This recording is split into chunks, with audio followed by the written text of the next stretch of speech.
Good afternoon, students. This class deals with coordination and agreement, and we are going to cover the following topics in this class. First is how the process coordinate their actions, how they are going to agree on a shared variable, how the critical section problem is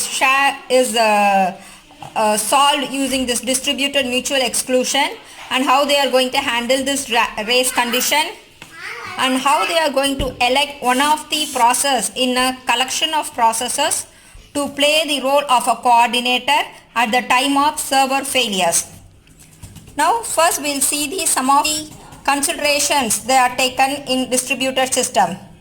This distributed system deals with either synchronous or asynchronous type of components. If it is asynchronous components, there will not be any time assumptions made. They are synchronous components deal with time assumptions, and the time assumption is made on the following three parameters. One is transmission delay, second is time to execute the process, third is a clock drift. And in a distributed system, the master-slave relationship is not supported. This is because at the time of failures, if it is a master-slave relationship, then if the fixed master fails, then the whole system will be crashed. So to avoid this, distributed system will not support master-slave relationship.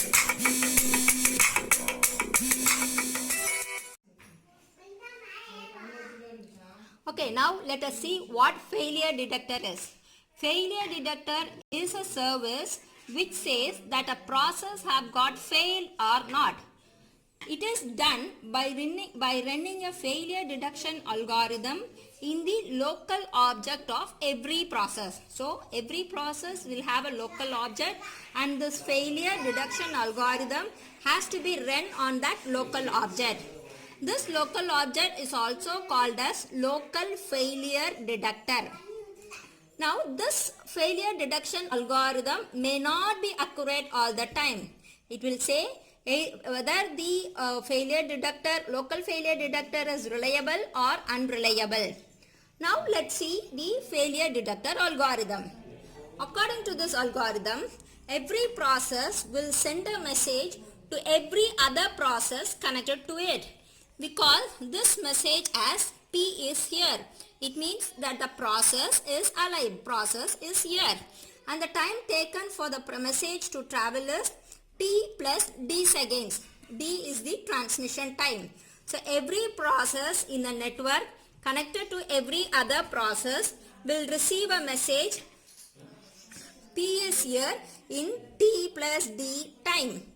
If a process does not receive a message in T plus D seconds, then it is assumed that P is suspected. Suspected is it is failed.